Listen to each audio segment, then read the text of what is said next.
Hello guys, how you doing? How you doing? And welcome once again to the channel. And of course, and thank you for having me and thank you for joining me.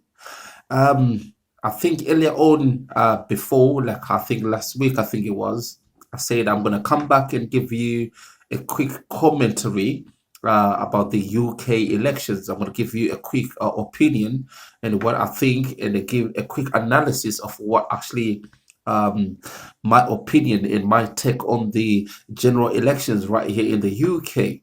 Okay, so today is the 30th of 13th. It's Friday the 13th. It's Friday the 13th of December, and yesterday, Thursday the 12th, the UK went to the polls and they did cast their votes.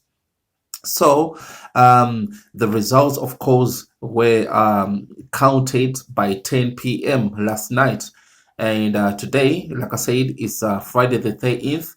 So the UK have got a new government in power.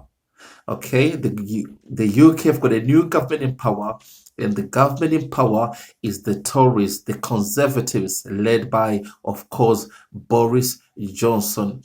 And it was a massive win for him, and he did absolutely well.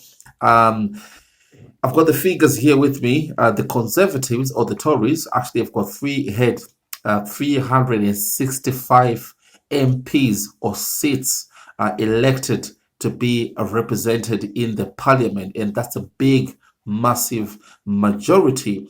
And the Labour Party actually had about 203 seats, which is dismal, which is absolutely shambolic because it is the worst performance of a Labour Party in a long time. Okay, so this was absolutely bad day, sad news for the Labour Party. It only had about 203 MPs or seats elected for them.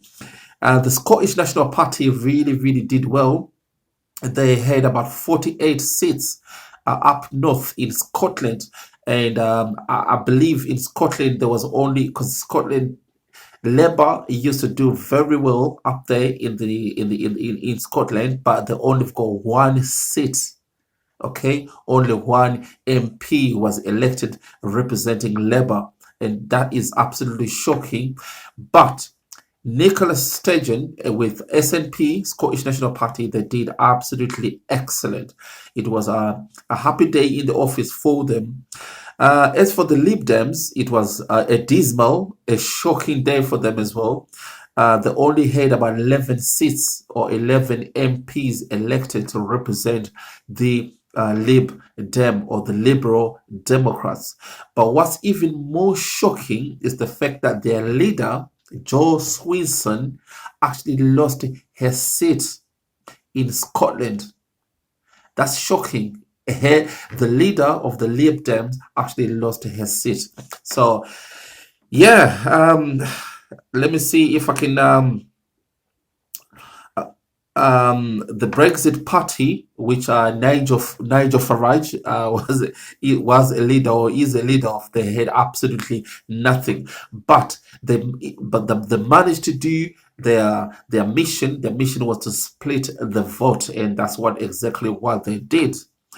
Um, any other party? As for Northern Ireland and Ireland. Uh, the DU had about eight seats, and the Sinn Féin had about 7 seats. As the Green Party had only about 1 seat. So really, my analysis is going to be concentrated in the UK. Actually, it's going to be, of course, let's start off with the Scottish National Party.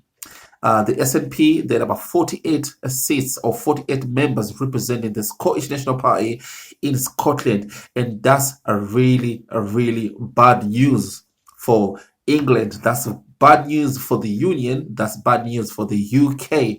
And that's bad news for Boris Johnson. And the reason why it's bad news is because for now, now Nicola Sturgeon and the SNP, they've got the mandate to demand a Scottish referendum to come out of the union, to come out of the UK. So they've got the power to create their own government and to make their own decision, something that the SNP had been demanding for quite a long time. So that's the news there with the Scottish National Party. They did remarkably well, but that's bad news for the union. That's bad news for the United Kingdom as a unit or as a union. Because the SNP, they want a referendum to choose whether to remain in the union or to come out of the union, because they want to stay in Europe. They don't want to do this Brexit. They don't want to come out of Britain, of the European Union. So that's their stance. That's their mantra there. Now, coming back to the UK, to England. Yeah, like I said, it was a really bad day for the Labour Party, because 203 seats, that is unprecedented. That is so shocking. And for somebody who a lot of people had so much high hopes on Jeremy Corbyn with his socialist revolutionary ideas and policies, but people of England weren't feeling the people of the United Kingdom weren't feeling Jeremy Corbyn. They weren't feeling the Labour Party, and because of that, this led to a sweeping majority of the Conservative or the Tory parties, and they've got about 365 seats or members representing the Tories in Parliament. And what this means is that the Boris Johnson can literally make any decision that you want any time that he wants, and he won't face no opposition, because all the 360, he only needs, I think, about 256 or 256 votes for any policy or regulation to be implemented in Parliament. Now he's got about 365 Tory MPs sitting in Parliament in Westminster. So that means whatever decision or whatever that he wants to implement, it can be easily be done. And this led us to Brexit. Okay, and we know that the reason why Boris Johnson couldn't implement his withdrawal agreement of Brexit in Europe is because the MPs or the people in Parliament, they have been stopping it, or they've been voting against it, or they've been vetoing against it. But now it's not going to be the case anymore, because there is about 365 MPs representing the Tories in Parliament. So because of that, this is what's going to happen now. There is not going to be any remaining. There's not going to be any. There's not going to be any second referendum of Brexit. Brexit is definitely going to happen. And according to the news, and according to the statistics, and according to the Tories, on the 31st of January, they're going to get Britain or the UK out of the European Union. So on the 31st of January, Britain is going to exit the European Union.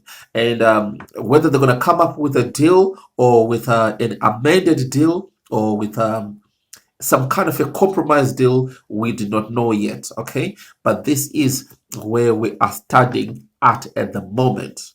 Okay, so these are the facts I'm just giving you. Now I'm going to give you my opinion and what I think. In my opinion, I think the UK, the people of the UK, people of Great Britain, they have made a fundamental mistake here. Because in Jeremy Corbyn, they had a very honest man, a man who wanted to make radical changes, social changes, to help families and the disadvantaged people. He really wanted to change the face of Britain, because Britain is increasingly cosmopolitan, and there's a lot of people from racial ethnicities and all that. And Jeremy Corbyn, in a socialistic point of view, which is inclusive of every single person, no matter where you are, no matter where you come from, and no matter what color of skin you are.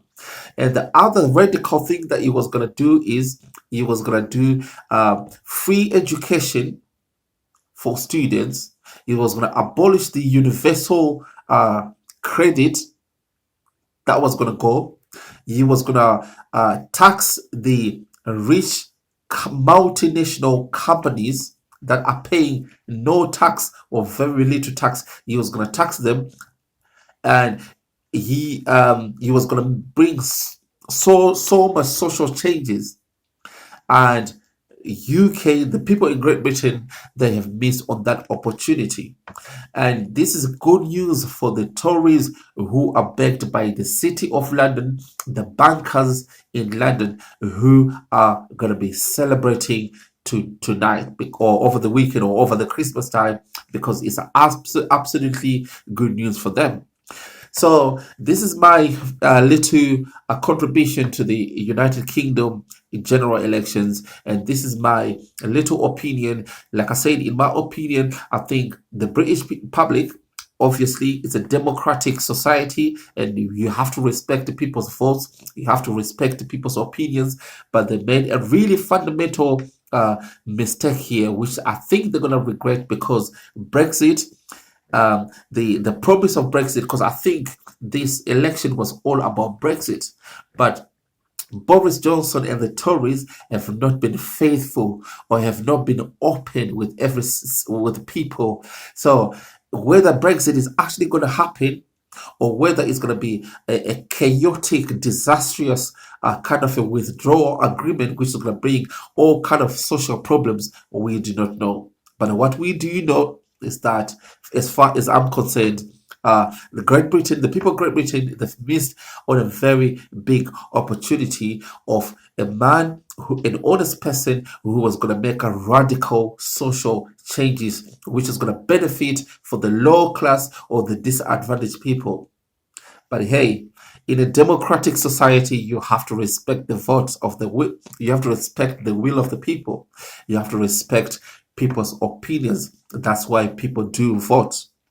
And the other thing that's a really going to be, which is definitely not going to go away, is this thing about the Scottish National Party, which had 48 members of parliament in Scotland representing the Scottish National Party, and they are going to demand to have that referendum to ask for a separation or a breakup or a divorce of Scotland from England or from the United Kingdom, because they want to have their own country and their own government. And now Nicola Sturgeon and the SNP, they've got the power to claim and demand that. And even if Boris Johnson and the Tories turn around and say, no, you can't have it, but Nicola Sturgeon and SNP, they can literally go to the courts. This thing can be resolved in courts, and eventually it's going to be in favor of the SNP. So this is the reality that we are facing at the moment. We are facing the Scotland going for independence of the United Kingdom, and we do not know what the Brexit deal is going to be, whether it's going to happen or not, and what kind of a deal is it. And there's another lingering thing as well that we have heard, that the Tories and Boris Johnson, they've actually made a deal with the Donald Trump and the Americans to buy or to have some kind of a control of the NHS. And I mean, there's no facts coming out yet, but these are all just rumors. So it's going to be very interesting 2020. It's going to be a very interesting decade that we are entering, as we just coming out from this decade here. We're going to go in the 2020s, and who knows what's going to happen. But like I said, Thank you so much. This was my little piece of commentary and analysis of the United Kingdom general elections. Like I promised, I said I'm going to make one. Okay. So you look after yourself. Good morning, good afternoon, good evening, wherever you are. Okay. Thank you very much. Cheers. Bye.